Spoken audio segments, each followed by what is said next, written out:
예, 시청자 여러분, 한 주 동안 잘 지내셨죠? 사실 이런 말씀드리기가 좀 뭐합니다. 물론 저희가 지난주에는 노동절이었고 그래서 한 주를 쉬었습니다만 그 사이에 너무나 엄청난 일들이 많이 터지고 있고 바로 오늘도 또 굉장히 중요한 일이 있었습니다. 거의 요새 매일이 일이죠. 저희로서는 이것이 기분이 좋은가? 반드시 그렇다고 생각하지 않습니다. 정말 대한민국의 미래를 위해서 좀 바람직한 일들이 많았으면 좋은데 그렇지가 않아서 문제인데요. 오늘 바로 그거 대한민국에서 가장 젊은 정치인과 얘기 나눠보겠습니다. 자, 개혁신당의 천하람 의원 나와 계십니다. 안녕하십니까? 네, 안녕하십니까? 아유, 이거 아니 뭐부터 여쭤봐야 되지? 내 이게 적어왔잖아요. 그래. 아유, 요즘 일이 너무 많죠, 진짜. 오늘 있었던 예. 거. 고등법원이 결국 이재명 후보에 대한 공판기일을 6월 18일로 연기했습니다. 원래 5월 13일인가 그랬죠? 5월 15일로 15일이었나요? 예정됐었습니다. 예. 자, 이거 어떻게 보세요? 이게 이제 대한민국의 법원마저도 예. 거의 이재명 후보에 의해서 포획당했다. 네. 그러니까 대한민국 이제 뭐 입법, 행정, 사법 모두가 이재명에 의한, 이재명을 위한 뭐 있죠? 그 by the people, for the 예. people, of the people에 예. 거의 이재명에 의해서 돌아가는 형태로 지금 가고 있다라고 보여집니다. 왜냐하면 대법원이 전원 합의체를 굉장히 빠른 속도로 열어서 예. 대법원 전원의 예. 대법관 전원의 판단을 모아가지고 급히 대법원의 판결을 내린 거는 대선 이전에 가능하면 이재명 후보의 공직선거법 위반 혐의에 대해서 좀 완결을 짓고 가겠다라고 하는 의지인 거거든요. 이게 이제 대선을 애매모호한 상황에서 치르고 나서 이게 이제 뭐 그러면 재판은 계속 되는 거냐, 뭐 나중에 유죄가 되면 대통령 선거 탄핵돼서 끝나고 또 보궐대선 해야 되는 거냐라고 하는 논란을 최소화하기 위해서 파기환송심에 거의 뭐 이미 씹어서 떠넘겨주는 정도로 잘 정리해서 넘겨줬습니다. 그러면 파기환송심도 대법원의 그런 의지를 따른다면은 빠르게 재판을 해서 대선 이전에 파기환송심도 어느 정도 정리가 되고 대법원이 본인들의 판단에 따라서 재판 속도를 어떻게 가져갈지에 대해서 어떤 여유나 판단 여지를 줘야 되는데 지금 뭐 이렇게 그냥 대선 이후에 해버리겠다라고 하는 거는 고등법원이 대법원의 전원 합의체가 빠른 판단을 한 그런 취지를 스스로 저버린 거다. 그러니까 저도 가능하면 사법부 비판 안 하려고 합니다. 원래 법조인 출신이시죠? 예. 꼭 법조인 출신이 아니더라도 일반 국민들은 법원, 뭐 사법부 욕 얼마든지 해도 됩니다. 근데 저는 입법부의 구성원인 국회의원은 좀 조심해야 된다고 생각하거든요. 플레이어들이 사실 심판 멱살 잡고 이러면 안 되는 거 아니겠습니까? 축구든 야구든. 예. 그런 면에서 저는 조심해서 얘기하고 싶은데 근데 이번 고등법원의 결정은 너무나 보신주의적이고 또 이재명 후보가 잘 됐을 때 뭔가 대가를 받기 위한 결정 아닌가 그렇게 좀 아쉽게 보여지는 면들이 있는 것 같습니다. 참고로 형사 7부 고법 공보관이 발표한 바에 따르면 대통령 후보인 피고인에게 균등한 선거운동의 기회를 보장하고 재판의 공정성 논란을 없애기 위하여 재판기일을 대통령 선거일 후로 변경한 둘째, 파기환송심 재판부는 법원 내 외부에 어떠한 영향이나 간섭을 받지 아니하고 오로지 헌법과 법률에 따라 독립하여 공정하게 재판한다는 자세를 견지해왔고 앞으로도 마찬가지. 이게 이제 고법 공보관의 뿌리입니다. 어떻게 보세요? 그러니까 이게 이제 그럼 무엇이 공정한가 이걸 한번 생각해봐야 됩니다. 예. 저희가 이제 그 평등 원칙 이런 거를 할 때 헌법재판소에서 쓰는 표현이 있습니다. 같은 것은 같게, 다른 것은 다르게. 무슨 말이냐면 다른 거를 똑같이 취급하는 것도 불공정, 불평등이 되는 거죠. 근데 지금 이번에 얘기를 해보십시오. 지금 그냥 고등법원에서 얘기한 거는 모든 후보들을 싸잡아서 똑같이 대우하겠다라는 거예요. 그런데 이거는 다른 것을 같게 취급하는 거거든요. 무슨 말이냐면 다른 후보들은 범죄를 저지른 게 없습니다. 최소한 범죄 혐의가 굉장히 구체적으로 나와서 대법원에서조차 이거 유죄다라고 이야기하는 범죄 혐의를 받고 있지 않아요. 그런데 다른 후보와 똑같은 차원에서 선거운동을 할 수 있게 해주기 위해서 대법원에서 죄가 있다라고 한 재판까지 안 하겠다? 이거는 오히려 형평이 아니라 불공정인 거죠. 이재명 후보 봐주기인 거죠. 그리고 또 한 가지는 아니 어떤 일반 국민이 이런 특별 대우를 누릴 수가 있습니까? 예전에 노무현 대통령이 그런 얘기 한 적이 있어요. 정치가 법 위에 있지 않다. 정치인이라고 무슨 뭐 용가리 통뼈입니까? 잘못을 저질렀으면 똑바로 아주 처벌하잖아요. 오래간만에 듣는 그럼요. 야, 근데 옛날에 민주당은 오히려 탈권위를 이야기했었습니다. 그런데 요즘의 민주당을 보면 최소한 우리는 건드리면 안 된다. 우리 인기 좋고 우리 뭐 여론조사 잘 나가고 큰 정당의 원내 1당의 대표고 후보인데 감히 법원 너희 따위가 우리를 건드려?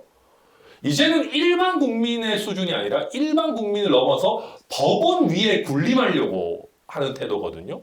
저는 이건 굉장히 잘못된 태도라고 생각하는데 이거에서 서울고등법원이 사실상 굴복하는 모양새를 보이다 보니까 저는 정치인의 한 사람이기도 하지만 어쨌든 법조인 출신으로서 야 법원이 이렇게 더불어민주당에게 맥없이 굴복할 수가 있는 건가? 방금 전까지 서울고등법원의 법원장 뭐 연기 안 시켜주면 탄핵하겠다 그러고 무슨 대법관들 전부 다 뭐 형사 고발하고 탄핵하겠다고 협박하고 저런 세력에 굴복해도 되는 건가? 저는 굉장히 좀 개탄스럽다라는 생각이 듭니다. 그래서 어쨌든 뭐 이제 지금 상황에서는 어쨌든 이제 그 대선 이후로 이 선고가 날 수도 있을 것 같은데 왜 이제 이런 식으로 되면은요 헌법 84조 다시 말해서 대통령의 불소추 특권이 이제 이거 해석 가지고 또 난리가 날 거예요. 어떻게 보세요? 저는 거기까지도 못 갈 것 같습니다. 그래서 이제는 이재명 후보의 퇴출은 전적으로 국민 손에 달려 있다. 그러니까 무슨 얘기냐면 지금 오늘 벌써 대통령은 형사재판을 안 받도록 하는 형사소송법 개정안이 법사위 소위를 통과했거든요. 뭐 법사위 전체회의라고 이 정청래 위원장이 자기 마음대로 하는 곳이니까 민주당 숫자로 밀어붙이는 데니까 금방 될 거고 본회의도 마찬가지일 겁니다. 그러면 이게 대선 전에 이재명 후보가 당선이 안 된다면 그때까지는 거부권을 쓰든 뭐라든 막을 수가 있겠죠. 그런데 지금 민주당이 뭐 조국혁신당까지 하면 189석 정도를 가지고 있고 이재명 후보가 상상도 하기 싫지만 당선이 된다 그러면 민주당이 본회의에서 이거 통과시키고 대통령은 형사재판 안 합니다. 그러고 이재명 후보는 좋다고 껄껄 웃으면서 공포해버리겠죠. 그러면 대통령이 뭐 헌법상 재판을 받냐 안 받냐를 이야기하기 전에 형사소송법을 개정해버려가지고 이재명은 재판 안 받는다를 사실상 법제화 시켜버리는 겁니다. 이거는 정말 우리가 이야기하는 위인설법이죠. 사람을 위해서 법을 만드는 절대는 해서는 안 되는 행태이지만 이게 이재명 후보가 대통령에 당선이 된다라고 하면 현실적으로 이걸 막을 수 있을 것인가. 이걸 헌법재판소에 가져간다고 한들 제때 위헌 결정이 나올 것인가 굉장히 어려운 문제에 빠질 겁니다. 그래서 제가 오늘 우리 법원의 태도 또 국회에서 이 위인설법을 하는 걸 쭉 지켜보면 이거는 이재명 후보가 대통령 당선되면 감옥 안 가겠구나. 뭐 꼭 감옥이 아니라 형사처벌도 안 받겠구나. 그렇게끔 대통령의 권력과 입법부의 권한을 총동원해서 이재명 지키기가 완성되겠구나라는 생각이 들고요. 그걸 막는 유일한 방법은 이제는 사실상 대선의 투표밖에는 없는 거 아닌가 그런 위기감도 들었습니다. 대선의 투표밖에 없다. 네. 근데 뭐 사실 이 국민의힘도요 요새 이렇게 보면 제가 개혁신당은 맨 나중에 올려주려고 하는데 어떻게 단일화 될 거라고 보세요? 일단 첫째. 저는 안 될 거라고 보고요. 이게 이제 그런 겁니다. 우리가 이제 학교에서도 보면 그 급식을 먹거나 아니면 쉬는 시간에 매점을 갈 때 새치기 하는 친구들 있지 않습니까? 새치기는 하면 안 되죠. 어지간하면 하면 안 되는데요. 우리가 또 이제 뭐 좀 젊은 어린 시절에 막 서로 싸우기도 하고 이럴 때는 지금은 물론 학폭이니까 그런 거 하면 안 됩니다만은 새치기를 해도 어쩔 수 없이 비켜줘야 되는 친구들이 간혹 있습니다. 압도적인 체급을 가지고 있거나 그렇죠. 압도적인 무력을 가지고 있거나 이런 친구들은 새치기를 한다 그러면 이걸 막기가 쉽지가 않죠. 그렇죠. 그러면 무슨 여기서 볼 수 있는 건 뭐냐 하면 압도적인 무력이 없으면 새치기는 기본적으로 못하는 겁니다. 여기서 국민의힘 상황으로 놓고 가보면 만약에 한덕수 후보가 이재명 후보와의 양자 대결에서 이기는 걸로 나온다. 아니면 김문수 후보 지지율보다 뭐 20%, 뭐 15%, 20%더 나온다. 그러면 이거는 약간 어쩔 수 없이 새치기 시켜줘야 되는 겁니다. 이거 압도적인 무력을 가지고 압도적인 실력을 가지고 있는 거니까. 그런데 그런 게 아니면 조금 애매해집니다. 왜 새치기를 받아줘야 되지? 그리고 국민의힘 대선 후보 되는 새치기는 이게 간단한 게 아닌 게 홍준표 시장도 얘기했지만 야 이거 우리가 돈을 얼마를 냈는데 그리고 얼마나 치열한 경선 해가지고 여기까지 왔고 거기서 어쨌든 김문수 후보가 1등으로 골인을 했는데 네가 뭔데 여기서 새치기에서 들어와 라는 거거든요. 그러니까 자꾸 여기 또 김문수 한덕수 너무 헷갈리네요. 근데 어쨌든 한덕수 후보가 새치기 할 수 있을 정도의 실력이나 어떤 능력이나 인기를 갖추지 못한 상황에서 김문수 후보 입장에서는 비켜줘야 될 이유가 없어요. 버티기만 하면 됩니다. 그리고 점점 더 지금 나경원 의원부터 홍준표 시장, 뭐 안철수 의원도 이럴 거면 가위바위보로 뽑지 그랬냐 하면서 한동훈 후보도 마찬가지로 그렇죠. 비슷한 얘기. 한동훈 후보도 비슷한 얘기 하면서 점점점 아니 왜 새치기를 우리가 받아줘야 되지? 저 사람이 뭐 대단하다고? 가 지금 계속해서 터져 나오고 있고 김문수 후보로서는 하루하루 시간이 가면 갈수록 이제 유리한 고지를 점하는 것이기 때문에 하나도 급할 게 없는 그런 상황이죠. 지금 왜 저 사람을 받아주지? 이 부분에 대해서 제가 좀 여쭤볼 텐데 네. 홍준표 전 시장이 이런 얘기를 했습니다. 용산 대통령실과 당 지도부가 합작해 느닷없이 한덕수를 띄우며 탄핵 대선을 윤석열 재신임 투표로 몰고 가려고 했을 때 나는 설마 대선 패배가 불보듯 뻔한 그런 짓을 자행하겠냐는 의구심이 들었다 이러면서 그러나 그게 현실화하면서 김문수는 김덕수라고 자칭하고 다녔고 용산과 당 지도부는 김문수는 만만하니 김문수를 밀어 한덕수의 장애가 되는 홍준표는 떨어뜨리자는 공작을 꾸미고 있었다. 이렇게 얘기했는데 어떻게 보세요? 저는 홍 시장의 분석이 정확하다. 동의를 합니다. 이게 저도 이런 얘기 하면서 참 우스운 게요. 어느 세계관에서 어떤 평행 우주에서 김문수가 반윤인 포지션이 가능할까? 이 도대체 친윤은 뭐 얼마나 바늘구멍인 건가 그런 생각이 다시 한번 들긴 합니다만은 지금 여의도에서 공공연하게 한덕수 후보가 출마한 거는 전적으로 윤석열 대통령이 뒤에 있는 것이고 윤석열 대통령을 끝까지 뽑아 먹어가지고 당의 기득권, 당권을 놓기 싫은 친윤 패거리들이 지금 붙어서 같이 하고 있는 거다라는 분석이 팽배하고 저도 거기에 동의합니다. 이거 한 번만 지금 잘 한번 생각해 보십시오. 어제도 김기현 의원인가요? 그 집 앞까지 김문수 후보 집 앞까지 가가지고 뭐 하는데 탄핵 직후에 김기현 의원의 일성이 뭐였습니까? 우리는 패족이다 이런 거였어요. 패족이면 물러나야 됐죠, 사실은. 그런데 이 사람들이 물러나기가 싫은 겁니다. 한동훈은 절대 꼴 보기 싫어. 한동훈이 당권 잡는 거는 내가 죽어도 못 보겠어. 하는 인력을 가지고 홍준표도 저 양반 당권 잡으면 우리 다 진짜 다 날아간다.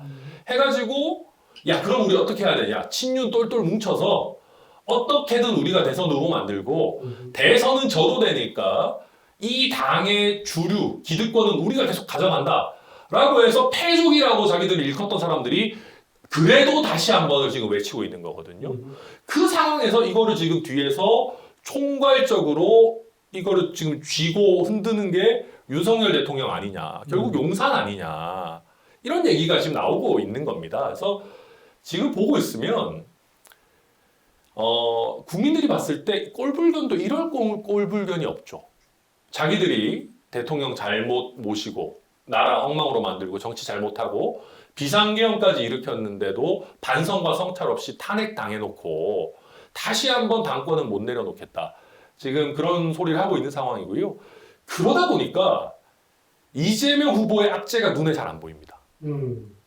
사실은 이게 대법원에서 전원합의체 유죄 취지 결정이 나온 것도 문제지만 그 다음에 더불어민주당이 한 행태는 정말 말도 안 되는 법치주의 국가에서 있어서는 안 되는 폭거였거든요. 거의 인민재판 할 기세로 대법원 계속 공격하고 자기들이 존경에 맞지 않던 조희대 대법원장을 포함해서 대법관들 공격하고 고등법원 협박하고 이러면은 지지율이 빠져야 됩니다.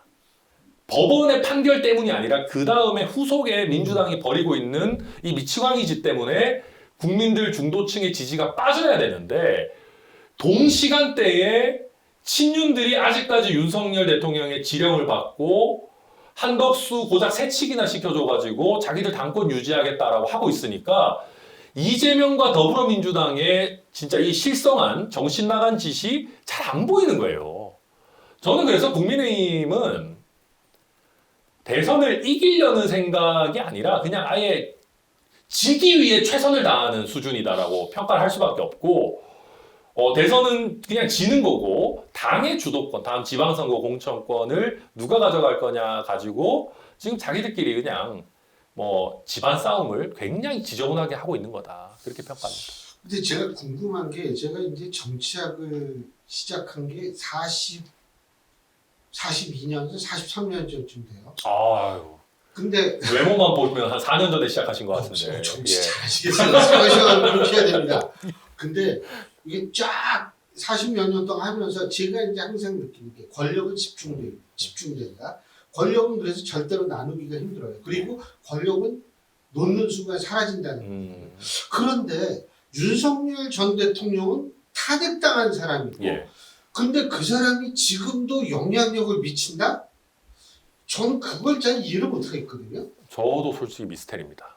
저도 그게 미스테리고요. 굳이 이야기를 하자면 친윤 중에 대중 정치인이 없다라는 게 중요한 요소가 아닐까. 아하. 그러니까 어쨌든 정치라고 하는 거는 스타 정치인이 있고 그 예. 사람을 중심으로 뭐 개파가 됐든 정파가 됐든 뭐가 이제 구축이 되고 개파의 수장이 있는 거 아니겠습니까? 근데 우리가 윤석열 전 대통령이라고 하는 용병을 대선 전에 데리고 올 때부터도 예견된 일이었긴 하지만 친윤계라고 하는 거는 윤석열이라고 하는 인물을 빼고 나면 개파 수장이라고 할 만한 사람이 없어요. 윤상현 의원, 나경원 의원, 뭐 김기현 의원 나름 열심히 해보려고 하지만 그렇다고 이 사람이 이 개파의 리더라고 할 수 있을 것인가? 권영세 비대위원장이지만 다들 그렇게 생각은 안 하거든요. 차라리 권성동 대표가 조금 더 리더 성격이 있기는 한 것 같은데 그렇다고 다 휘어잡고 있느냐 하면 그렇지는 않은 것 같습니다. 그러면 어쨌든 구심점으로서 누군가 최종적으로 결정을 내리고 이거를 뿌려서 일을 시키는 역할을 계속해서 윤석열 대통령이 그러다 보니까 안 놓아도 되는 상황에 처해 있는 거 아닌가가 첫 번째이고요. 조금 더 나쁘게 얘기하자면은 저도 도저히 이해가 안 돼서 이제 심지어 제 와이프도 정말 똑같은 질문을 저한테 어제인가 그젠가 했어요. 아니 대통령 할 때는 모르겠는데 그때야 인사권도 있고 뭐 자리도 많고 예산도 사실 있고 솔직히 쫓겨난 거잖아요. 아니 탄핵당한 대통령 말을 왜 이렇게 잘 들어? 저도 나도 모르겠다. 제 와이프도 나름대로 야 너 정치 평론도 많이 하고 하니까 너는 뭐 좀 알겠지 해서 물어봤는데 저도 도저히 이해가 안 간다라고 하면서 혹시 대통령을 하면서 캐비넷을 아직까지 가지고 있는 건가? 캐비넷. 그러니까 조난 자료죠. 그렇죠. 각각의 의원들에 대한 캐비넷이 물론 지금도 검찰을 좌지우지하기는 어렵겠지만 어쨌든 최소한의 어떤 캐비넷이나 이런 것들을 가지고 있는 건가? 그게 아니라면 이렇게 국민의힘의 친윤이라고 하는 의원들도 다 나름 잔뼈 굵고 몇 선씩 한 양반인데 왜 끌려다니지? 나도 이해가 안 된다. 이런 얘기를 한 적이 있거든요. 그래서 제가 봐도 미스테리인데 굳이 따지자면 다음 선수를 못 찾은 거죠. 뭐. 그러니까 다시 이제 이분들은 자생적으로 스타 정치인이 되게 어려운 분들이니까 다음에 어디 가서 이제 딱 이렇게 붙을 사람을 찾아야 되는데 그걸 못 찾아서 찾다 찾은 게 평생 관료만 하고 별로 스타성도 없어 보이는 한덕수 아니겠습니까? 근데 한덕수는 자생적 인물이 아니고 한덕수 자체가 윤석열 대통령의 이 끈이 달려있는 양반이다 보니까 지금 뭐 계속해서 이 이상한 기묘한 탄핵당한 전 대통령을 모시는 생태계가 아직까지 안 깨지고 있는 거 아닌가 그렇게 평가합니다. 근데요, 한덕수 이제 예비 후보죠. 한덕수 예비 후보하고 이낙연 후보가 네. 어제인가요? 얘기 뭐 같이 개헌 연대가 좀 발표했잖아요.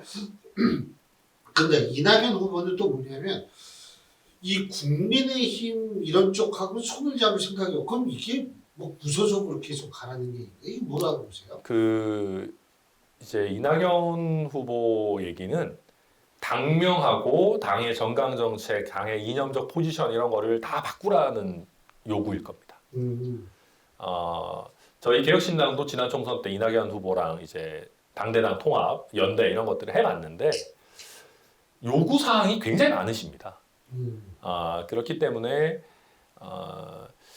말씀하신 것처럼 국민의힘이라는 당명을 계속 쓰는 한에서는 이낙연 후보랑 같이 하기는 쉽지 않을 겁니다. 그러면서 뭐 당 색깔이나 당명이나 이런 거를 어쨌든 최소한 간판갈이라도 하고 그 다음에 본인도 같이 하겠다 그렇게 그러실 분이고 워낙 이제 원하시는 게 많으신 분이시기 때문에 제 생각에는 본인이 후보가 되는 형태의 단일화가 아니라고 했을 때는 뭐 이낙연 후보가 끝까지 그럼 같이 돕고 함께 할 것이냐 저는 그렇게 보여지지는 않습니다. 근데 그러면은 일단은 한덕수 후보의 입장, 예비 후보 입장에서 볼 때, 이거 이낙연 후보도 나랑 같이 한다 그러니까 유일하게 지금 내세울 수 있는 게 그거 아닌가 이런 생각이 들거든요. 예. 근데 이것도 좀 흔들흔들해 보이는 게 사실이에요. 저는 특히 국민의힘 내부에서 어쨌든 단일화 국면이 완성되지 않은 상황에서 이낙연 후보와의 단일화를 먼저 이렇게 어떤 본인의 자산인 것처럼 이야기하는 것 자체가 정치적 감각의 부재라고 생각합니다. 왜냐하면 어쨌든 국민의힘 당원 투표를 거치든 뭐 어쨌든 내부의 결속을 지금은 다져야 되는 시기거든요. 그런데 국민의힘 당원들 관점에서 봤을 때는 이낙연 총리가 뭐 그렇게까지 달가운 인물이라고 하긴 어려워요. 그리고 제가 거듭 말씀드리지만 이낙연 총리 그냥 못 모셔올 겁니다. 굉장히 비싼 가격표가 달려 있을 텐데 국민의힘 당원들이 과연 그런 식의 당명이나 뭐 여러 당의 포지션이나 이런 것들까지 내주면서까지 이낙연 후보를 모시고 와야 하느냐 여기에 저는 동의 못할 사람들이 더 많다고 보고 그래서 이낙연 후보의 손을 먼저 잡은 거는 저는 한덕수 후보의 패착이다 그렇게 생각합니다. 근데 김문수 후보 지금 자꾸 얘기하는 게 이준석 후보와의 연대 이거 한덕수 후보보다도 이준석 후보의 연대를 먼저 얘기를 하거든요. 어떻게 보세요? 저는 이 점에 있어서는 제가 이제 개혁신당의 어쨌든 대표 권한대행이고 상임선대위원장인데 조금 불쾌하다라고 말씀을 드릴 수밖에 없는 게 김문수 후보의 시간 끌기 전략입니다. 김문수 후보의 시간 끌기 전략에 이준석 후보를 사실은 이용하고 있는 거거든요. 그러니까 저희 입장에서 불쾌할 수밖에 없죠. 저희 개혁신당도 공당으로서 공식 대통령 후보를 선출해 놓고 있는 상황인데 지금 김문수 후보는 그런 거잖아요. 빨리 한덕수 후보가 단일화 하자 이러니까 일단 이게 둘만 해서 될 게 아니고 이준석 후보까지 포함해서 원샷 뭐 빅텐트를 해야 되는 거 아니야. 조금만 기다려봐. 내가 이준석 후보 설득하고 있어. 그런 거거든요. 실제 설득 별로 안 하고 있습니다. 안 하고 있고 저희는 설득 당할 생각도 없고 오히려 이준석 후보는 공식적으로 연락도 안 받겠다. 얘기도 하지 마라. 그런 상황인데도 계속 이준석 후보 이야기를 하면서 이거를 이제 약간 시간 끌기의 도구로 쓰는 거거든요. 그래서 저희 개혁신당 입장에서는 이거는 저는 정치 도의에 안 맞다고 생각하고 김문수 후보가 얼마든지 시간 끄셔도 됩니다. 저는 김문수 후보한테 정당성이 있다고 생각하고 한덕수 총리가 새치기할 아무런 권한이 없다고 생각하는데 요 두 분끼리 싸우고 시간 끌고 막 밀고 당기고 하는데 저희는 좀 빼주십사. 이준석 개혁신당 그냥 놔두시고 국민의힘 안에서 좀 지지고 볶아 주셨으면 좋겠다. 그 말씀을 드립니다. 근데 그 일각에서는 지금 국민의힘 지도부 같은 경우에는 그 사과를 하겠다 이준석 후보한테 어떻게 보세요? 그러니까 이게 이제 그 자꾸 애드벌룬만 띄우시는 것 같아요. 그러니까 이게 사과라면 받아줄 의미는 있나? 그러니까 사과를 하겠다는데 그게 사과를 하는 것도 아니고 언론을 통해서 사과를 검토하고 있다 이런 기사를 내보내거든요. 그러니까 그럼 저희 입장에서는 이거를 그러면 사과를 한다는 건지 만다는 건지 사과라는 게 그런 게 아니지 않습니까? 그게 그냥 본인들 입장에서 본인들의 행태가 잘못됐었다 생각하면 사과를 하면 되는 것이고요. 그리고 자꾸 이준석 네가 받아줄지 안 받아줄지 아니 상대방이 받아주면 사과하고 안 받아줄 것 같으면 사과도 안 하겠다. 그게 무슨 사과입니까? 맞아요. 예, 그래서 저는 국민의힘에서 자꾸 뭐 간보거나 에드벌룬 띄우거나 이런 거 그만하고 과거에 자당이 선출한 당대표를 말도 안 되는 성상납이라고 하는 누명을 씌워서 쫓아낸 부분에 대해서는 있는 그대로 인정하고 사과하는 게 필요하다고 보고요. 그걸 해서 그러면 그걸 하면 단일화할 거냐? 그런 조건이 말이 안 되는 거죠. 말이 안 되고 그냥 본인들의 잘못은 그 자체로 인정했으면 좋겠고 다만 지금도 어쨌든 당원과 국민에 의해서 정식으로 선출된 김문수 후보를 그다지 존중하고 있지 않지 않습니까? 네. 그런 걸로 봤을 때는 이준석 당시 당대표를 존중하지 않았던 것도 아니 뭐당 주류가 뭐 좀 수틀리면은 뭐 쫓아낼 수도 있는 거지 뭐 까짓 거 뭐 당원이랑 국민이 뽑은 게 뭐 대수야? 우리 주류 의원들이 마음에 안 든다는데 딱 그거거든요. 우리 당 주류 의원들이 지금 마음에 안 들면 이준석도 쫓아내고 김문수도 갈아치워버리고 할 수 있는 거지. 그거 뭐 정치가 뭐 그런 거 가지고 지금 뭐 째째하게 뭐 앙금을 품고 그러냐. 딱 지금 이 마인드이기 때문에 저는 국민의힘이 사과할 리도 없고 한다 그래도 그냥 정치공학적으로 그냥 뭐 어떻게든 꼬셔보기 위한 거짓 사과가 아닐까 생각합니다. 근데 이제 이준석 후보가 어느 정도 투표를 할 것인가에 대해서는 추측이 난무하는데 네. 제가 정리해 보면 대충 나오는 게 한 7%에서 15, 3에서 13에서 15% 사이일 것이다. 이런 얘기를 하거든요. 제가 여쭤보고 싶은 게 만일 말이에요. 이준석 대표가 후보가 끝까지 완주를 하고 근데 이제 이재명 후보가 당선이 됐다고 가정했을 때는 그 이후에 야 이거 단일화했으면은 어떻게 됐을 텐데 이런 생각은 안 해보시나요? 그러니까 저희 포스트로부터? 입장에서는 한 두 가지 정도가 좀 다른 것 같습니다. 기존의 선거들에 비해서. 이게 예컨대 지난 대선 같으면 예. 정말 치열하게 붙었죠. 51대 49도 아니고 뭐 50.5대 예. 49.5라고 해도 과언이 아닐 정도로. 예. 그러다 보니까 정의당의 심상정 후보가 진보 진영에서 굉장히 많은 어떤 뭐랄까요, 뭐 비판도 받고 뭐 공격도 받고 예. 그랬습니다. 근데 한번 생각해 보십시오. 이준석이 없다고 국민의힘 후보가 비등비등하게 붙을까요? 저는 아닐 것 같거든요.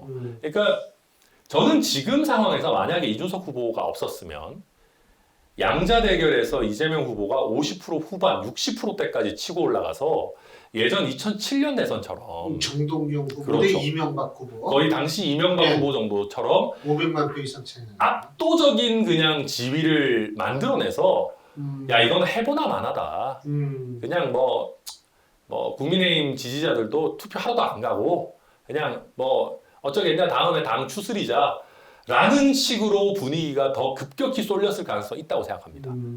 그런 상황이기 때문에 지금 이준석이 있든 없든 뭐 그걸 가지고 비판하고 비난하고 하는 거는 저희가 봤을 때 그렇게 크게 다가오지는 않는 것 같고요. 또 한 가지는 실제로 저희가 개혁신당의 이준석 후보의 어떤 지지층을 분석을 해보면은요, 국민의힘 지지층만 오는 게 결코 아닙니다. 그럴 것 같아요. 예, 제가 뭐 저희 내부 조사 결과를 다 떠벌릴 수는 없지만 민주당 지지층에서도 상당수 오고요.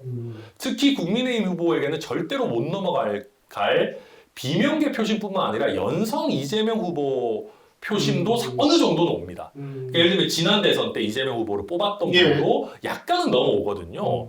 그러면 이준석 후보가 없다고 했을 때 이 사람들이 국민의힘 후보를 지지할 거냐? 특히 탄핵 대선인데 그렇지 않죠. 그렇기 때문에 이준석 후보가 완주했는데 그거 덕분에 이재명이 당선됐다. 그 논리는 이번 대선에서는 사실은 이번 대선이나 이준석 후보의 포지션이나 이런 것들을 봤을 때는 성립하기 어려운 얘기일 것이다. 저희는 뭐 그래서 그런 압박은 전혀 느끼지 않고 저희 뭐 열심히 잘 완주가 아니라 실제 당선을 목표로 저희는 뛰고 있습니다. 아니 물론 그렇죠. 선거에 나가면 당연히 당선 목표로 뛰죠. 뭐 완주하는데 목적이 있다. 이거를 그럼 이거 뭐 마라톤도 아니고 예 그럼요 당연하죠. 근데 요새 어쨌든 이제 대선이 30일도 안 남았는데 근데 아직도 뭐 어느 후보도 안 정해지는 그렇죠. 쪽이 있다는 사실 자체가 이번 대선이 참 특수한 대선이구나라는 생각이 들 수밖에 없어요. 그러니까 이제 저희도 보면 조금 이상한 이야기지만 한덕수나 김문수로는 안 된다라고 하는 판단이 국민들에게 자리 잡는 순간부터가 저는 이준석의 시간이라고 생각합니다. 왜냐하면 지금 우리 정치의 상황에서 3당 후보가 처음부터 아주 치고 나가거나 뭐 엄청난 주목을 받거나 지지를 받거나 하는 거 쉽지 않습니다. 네, 맞아요. 만약에 그게 가능했다면 이미 3당이 아니었겠죠. 그렇죠. 그렇기 때문에 초기에는 두각을 나타내기 쉽지 않지만 이제 양당의 후보가 어느 정도 압축이 되고 결정이 되게 되면 그 정당을 일정 부분 지지하더라도 이 후보에 대한 지지는 또 다른 문제이기 때문에 일정 부분 3당 후보가 움직일 수 있는 공간이 좀 마련이 됩니다. 그런데 이번 대선은 보면 국민의힘 경선이 특히나 괜찮은 순서대로 탈락을 했습니다. 그러니까 이게 라인업이 보면 제일 먼저 사실상 출마를 포기된 오세훈 시장이 저는 제일 나은 후보였다고 생각하고요. 오세훈, 뭐 안철수, 홍준표, 뭐 한동훈 순으로 저는 괜찮은 후보였다고 생각하는데 그분들을 다 쳐내고 가장 안 좋은 후보를 뽑아놓고 그 뽑아놓은 후보보다 더 안 좋은 윤어게인 후보로 지금 교체하려고 하고 있어요. 그러니까 이거는 그냥 딱 봐도 그냥 죽는 길, 지는 길로 그냥 가고 있는 겁니다. 그런데 이거를 깨닫는데 우리 정치 전문가나 뭐 정치인들과 국민들 사이에 시간적 간격이 있기 때문에 국민들께서 이게 김문수나 한덕수는 안 되겠구나. 그러면 내가 이 탄핵당한 정당, 비상계엄 일으킨 정당은 도저히 못 뽑겠는데 그래도 이재명 후보는 지금 너무 당선되면 폭주할 것 같다. 뭐 이재명 총통각하가 돼가지고 입법사법 행정을 뭐 완전 뭐 인민재판하듯이 혼자서 막 휘두를 것 같다. 그래서 안 되지 않겠냐 했을 때 저는 꽤 많은 국민들께서 그래 이준석에 의한 그 교체도 이거 나름대로 정권 교체 아니야? 오히려 양당이 서로 그냥 정권 교대하면서 그냥 서로 사고 치는 것에 비해서 오히려 굉장히 새로운 선택 아니냐. 탄핵 이후 대선에서 어떤 정말 정치 세대 교체, 뭐 양당 기득권 붕괴 이런 거는 굉장히 괜찮은 거 아닌가. 그리고 어떤 의미에서는 개헌을 했을 때만큼이나 이재명이 휘두를 제왕적 대통령이 아니라 국회와 어쩔 수 없이 협력해서 일을 해야 되는 이준석 정부야말로 개헌 유사의 효력이 있는 거 아니냐. 저는 그런 것들을 조금씩 이제 양당의 라인업이 정해지고 나면 국민들께 더 이제 설명을 드리려고 하고요. 지금은 그런 얘기 해도 많은 국민들이 이게 한덕수냐 김문수냐 너무 재밌잖아요. 막 대구 내려갔다가 막 기차를 타고 올라갔다가 서로 엇갈리고 막 집에 찾아가고 제가 봐도 너무 재밌어요. 그러니까 지금 이거보다도 김문수 한덕수가 일정 부분 정리가 되면 11일 이후에 후보가 결정이 되고 아마 이재명 후보가 되면 안 되겠다 싶은 분들은 가슴이 그때부터 철렁 내려앉으실 겁니다. 이거 대진표 보고 이거는 절대 못 이긴다. 그럴 바에는 이길 수 있는 가능성이 1%라도 남아있는 게 이준석 아닐까. 유일한 남은 희망 아니냐라고 쳐다봐 주시는 게 저는 5월 중순 정도 되지 않을까 예상하고 있습니다. 뭐 이게 언제 끝날지는 모르겠는데 근데 솔직히 뭐 재미도 있다가 신경질 나고 그래요. 보고 있으면 말도 안 되는 게 너무 많아가지고요. 예. 알겠습니다. 어쨌든 저희가 끝까지 지켜보고 선전하시기 바라겠습니다. 예, 열심히 하겠습니다. 예, 오늘 말씀 잘 들었습니다. 고맙습니다.